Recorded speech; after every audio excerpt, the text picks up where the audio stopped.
Mga kakosa, may libre na tayong ulam. Ayan po, nakukuha lang sa naharbisan na mais. Ayan. Pagkatapos na mabulok na mais, tumubo naman ng mga mushroom. Yung maliliit na yan.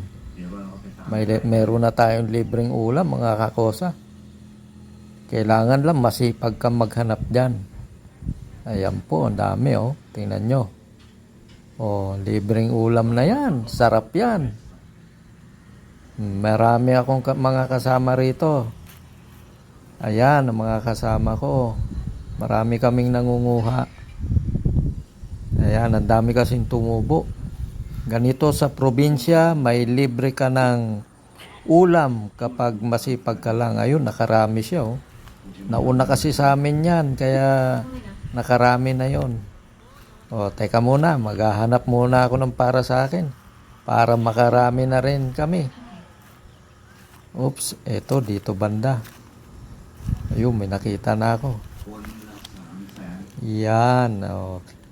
O, paano mga kakosa? Kuha muna ako ng mga kabuti. Maraming salamat sa panonood. Bye-bye.